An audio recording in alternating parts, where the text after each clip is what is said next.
Hi, I'm Howard A. Vincent of Ludlow, Massachusetts. I originally was born and brought up in the city of Springfield, and I attended Frederick Harris School, Forest Park Junior High School when they called it junior highs, and then I went from there to technical high school and transferred to Classical High, what was then Classical High School. On December 7th, I was working at the Capitol Theater, which no longer exists, and this was the day of the bombing of Pearl Harbor. And I was an usher,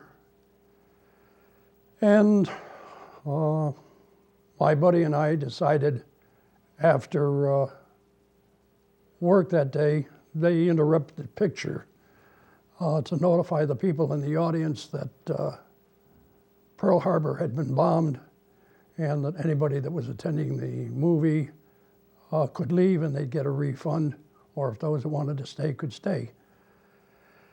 And my buddy was working up at the Paramount Theater doing the same job I was. He was an usher. And we got out of work at 6 o'clock, and we walked from downtown Springfield to our homes in Forest Park. And we were talking about the fact that somebody had attacked our country, and we should do something about it. So subsequently, I think it was probably 20 days later, John and I enlisted in the service. And I enlisted in the Air Corps, and John enlisted in the, what did they call it? Well, it was the artillery then. And it was funny because we waited a long time down at the post office to get sworn in by an officer. And John had to go to the bathroom. So when he went, while he was gone, the officer came out, swore us in, and when John got back, I said, it's too late, John. You missed the swearing-in ceremony, and John went off. Well, he went in the service eventually. I guess he got drafted later, but I went into the Army Air Corps and went from Springfield to Fort Devens, and it was mighty cold then, and there were a lot of people coming into the service and being drafted and enlisting, innumerable people. And I was there for probably 3 weeks and shipped out and did my basic training in Miami Beach, Florida. After Miami Beach, they assigned me to a class that was at Oklahoma A&M College out in Stillwater, Oklahoma. And I went to class out there, and I wanted to be a pilot.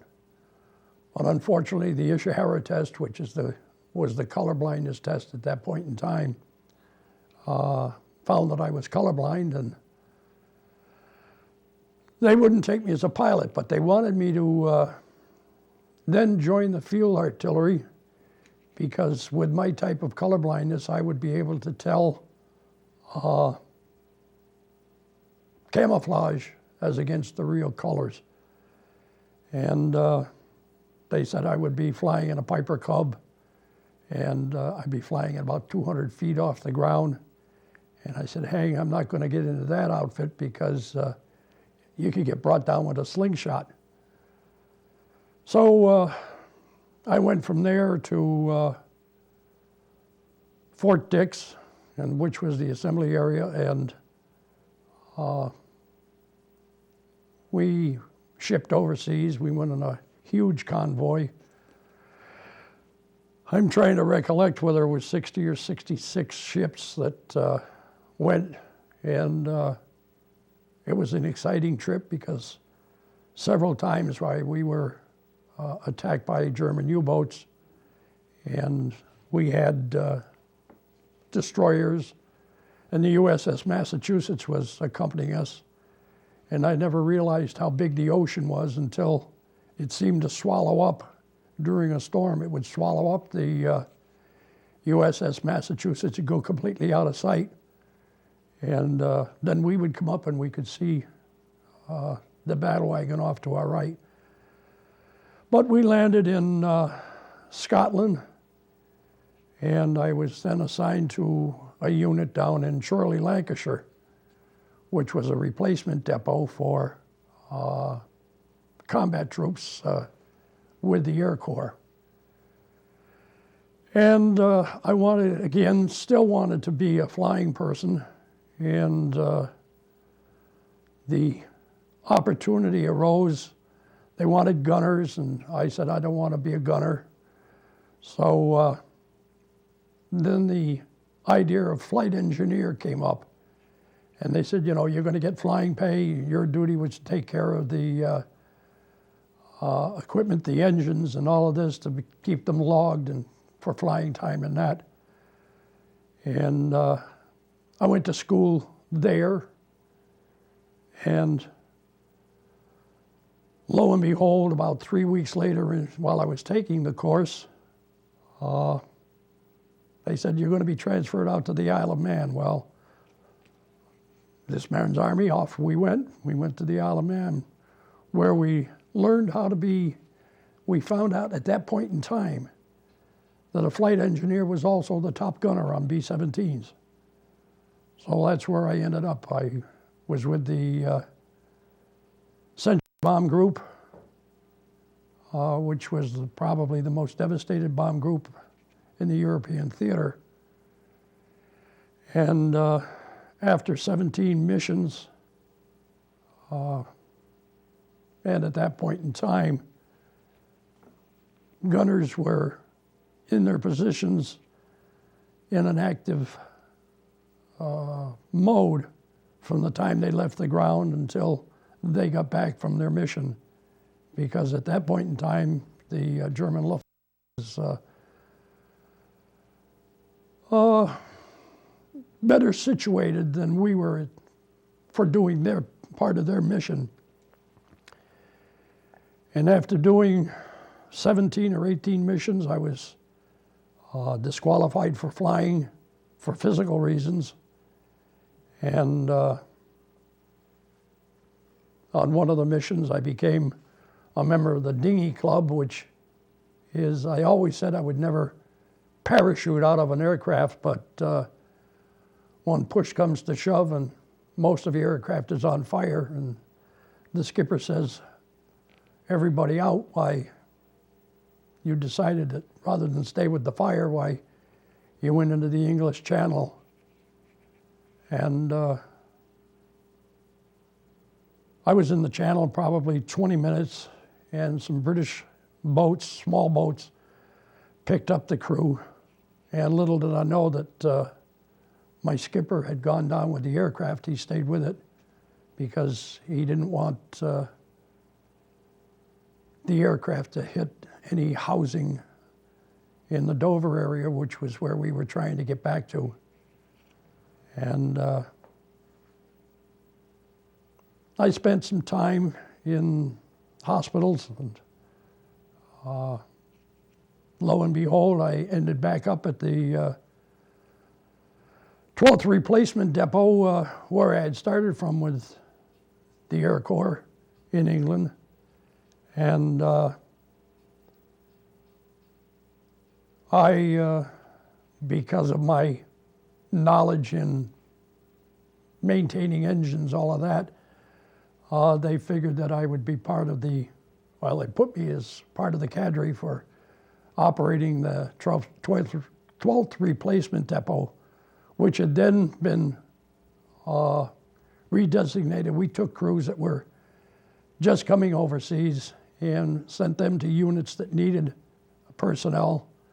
And on the opposite side, we took care of what were called happy warriors, those officers and crew members that had completed 25 missions and were going to go back to the United States and get some R&R, and where they went from there, we never knew. We were too busy taking care of them. And I became Sergeant Major of the 12th Replacement Depot. And for somehow, some reason, on D-Day, my name came up to be transferred from the Air Corps to the infantry. And I said, that's something that I can't do. Well, a second lieutenant persuaded me by semi-force that I could be executed for dereliction of duty. And I tried to explain to him that I had enlisted in the Army Air Corps and that I couldn't be transferred without my permission. And with some pretty strong words, he convinced me that I was to be transferred or I would face the firing squad. So I took the lesser of two evils, I think. And on D+5, I was in Normandy. And from that point on, I was in the 29th Infantry Division and ended up with the Corps of Engineers. I was with the 3rd Army. I was all over the place. And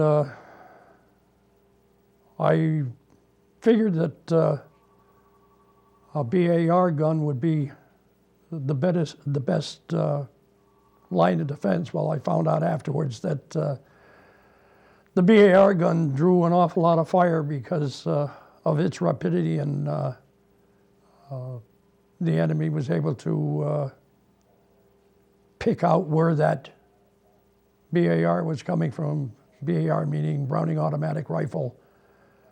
And I was with the, I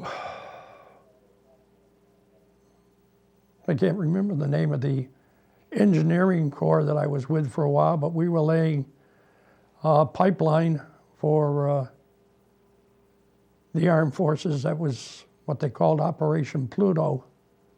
And Pluto meaning pipeline under the ocean. It was a pipeline that was laid from England to France and then along the ground in France for petroleum for the operation of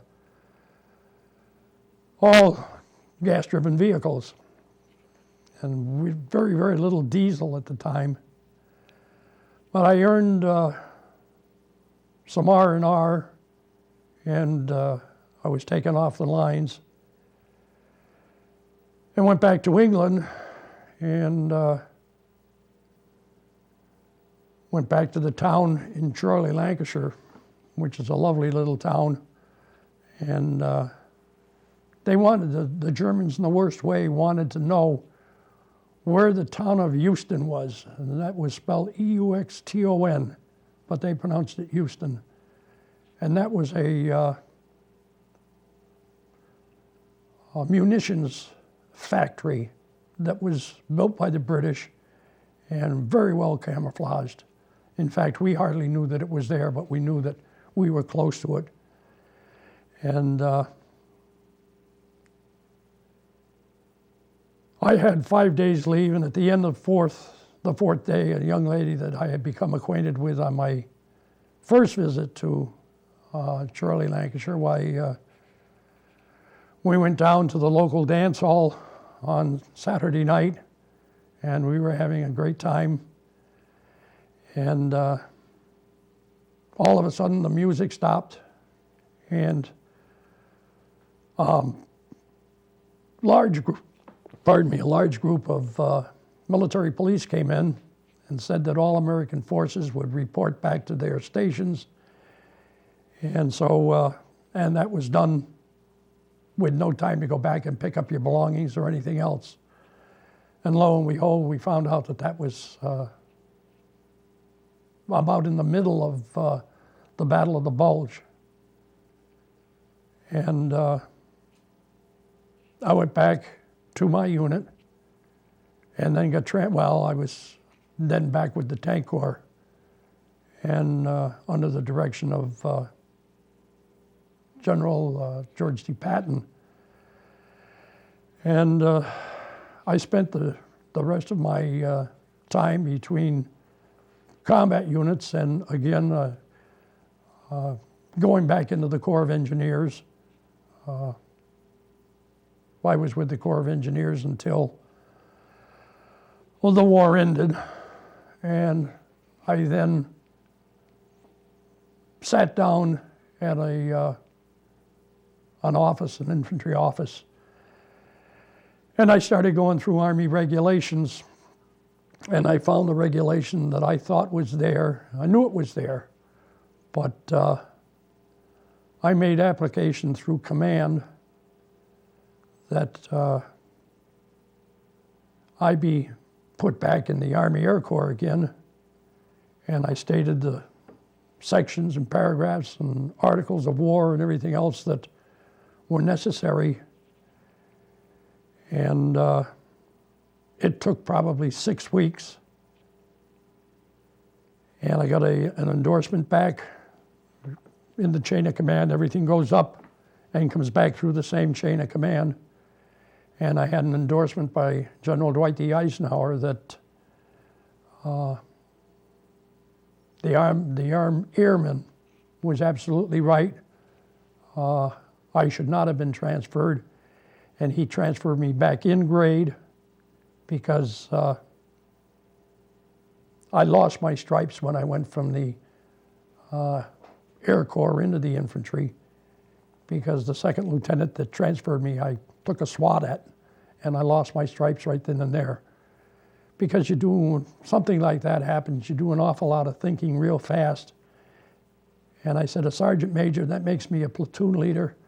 I hadn't handled a rifle since I was in basic training practically, although you had to qualify once a year.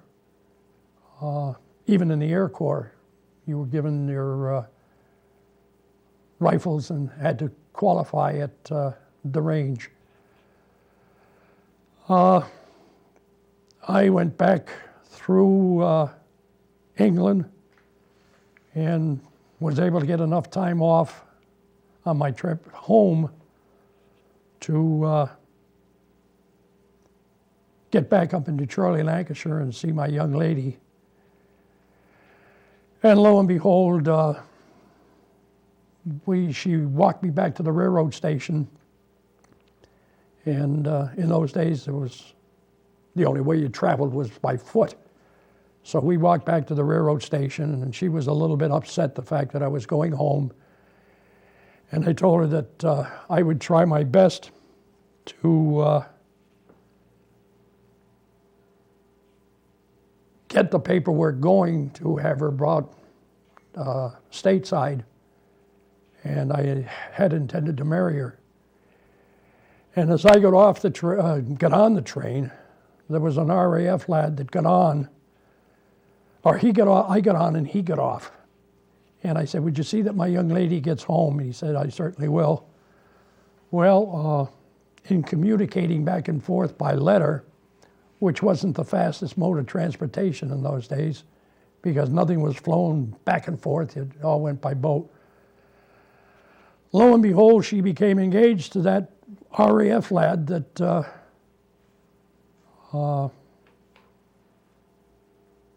took care of her and saw that she got home on the train. I came back, I got off the train in Springfield, coming back from Fort Devens, where I was discharged from.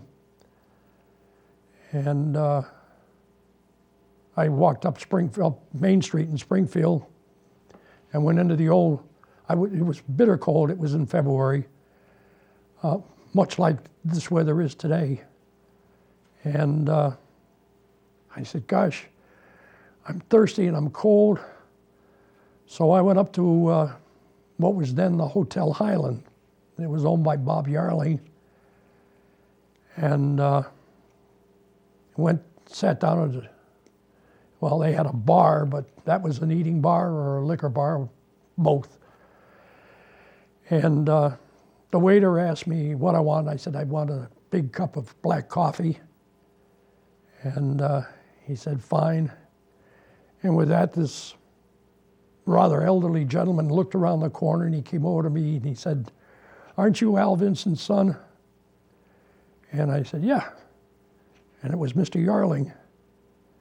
And he says, is there anything here? He said, welcome home.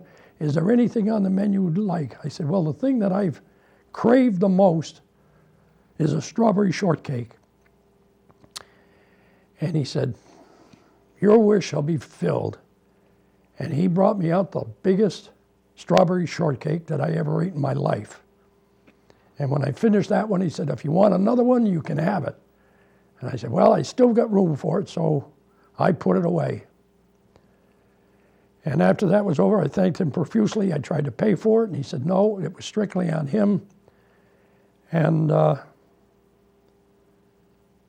I grabbed, again, the only transportation in those days were buses and trolleys, so I grabbed the Orange Street bus and got off at Sumner Avenue in Roosevelt.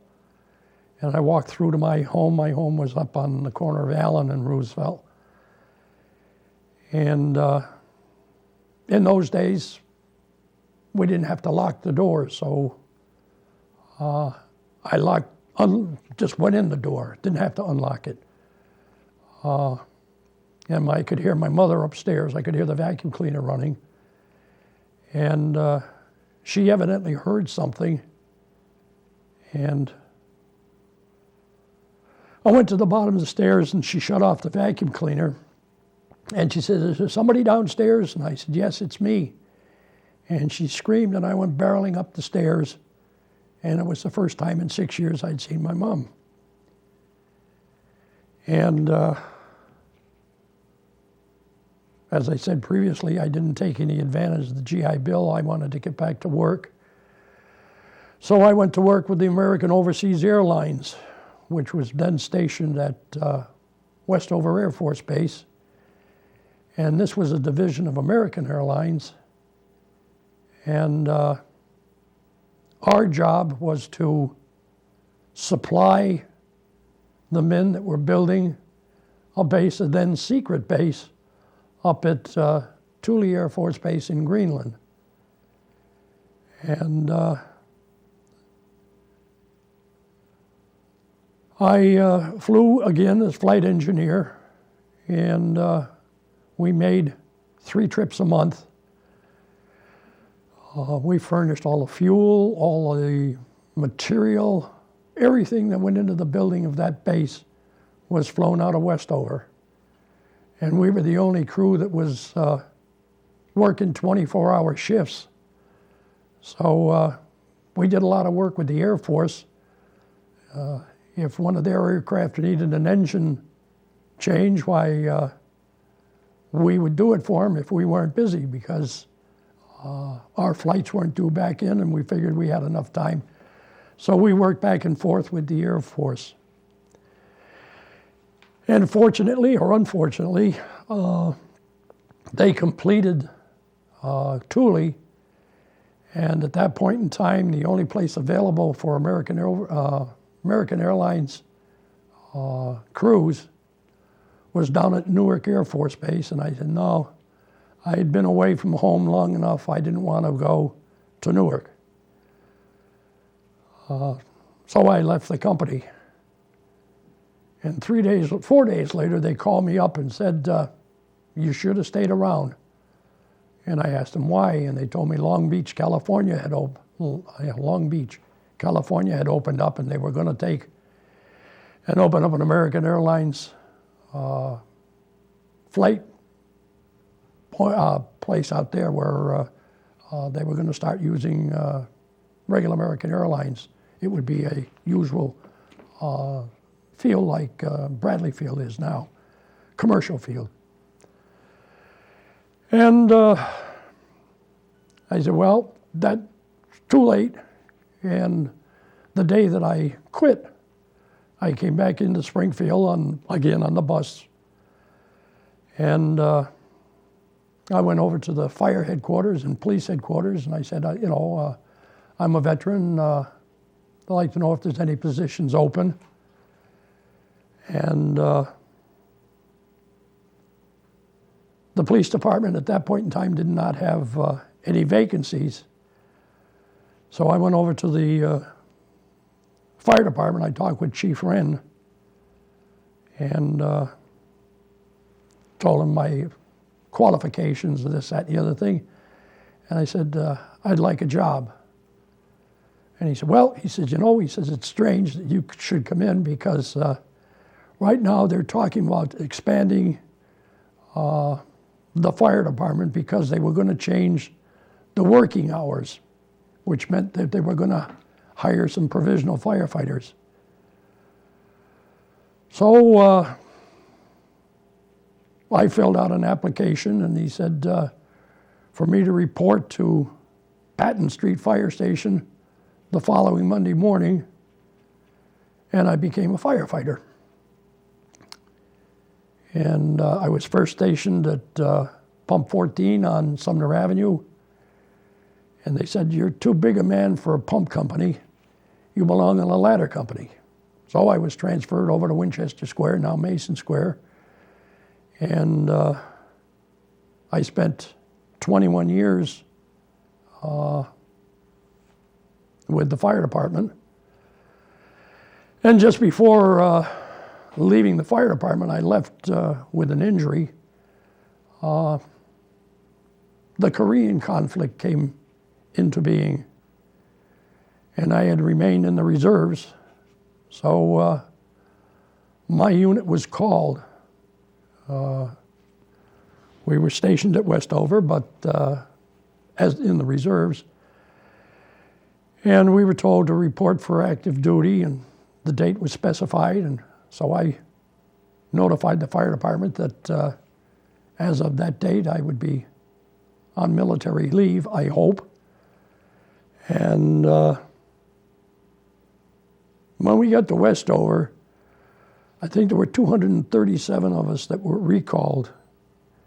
And when we were going through the line into the administration office, a sergeant came over to me and said, your name Vincent? And I said, yeah. He says, you ain't going no place, son. I said, what do you mean? He says, you're my retirement. So I said, I don't have the rank or anything else. He says, don't worry about that. This man's Air Force is different. And by that time, they had gone into the Army Air Corps, had become the United States Air Force. And I spent all my Korean duty at Westover Air Force Base as Sergeant Major of the 1917th Airways and Air Communications Service.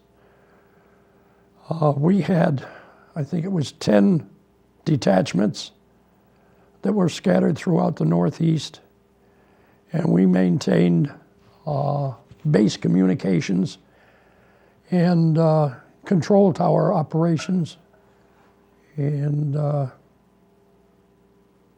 radar communications at all of those detachments. The only one that wasn't an Air Force base was the Voice of America, which, because of its electronics, needed people from the Airways and Air Communications to operate some of their facilities. And I was stationed at Westover for, I think it was probably 2 years. And then I was going to be transferred from Westover to Argential, Newfoundland, and go up to Newfoundland again with the Airways and Air Communications Service. But I don't know what happened. As Sergeant Major, I was able to get several people out that had hardships, but I couldn't get myself out of the service. Not that I really wanted to. I enjoyed the Air Force. But all of a sudden, we got notification from Washington that I was to be discharged. And that just about ended my career with the Air Force and Air Communications Service and the Army Air Corps. Since then, I've been a member of the American Legion, not continuously, but that's just about my history as far as the Army and the Air Force goes.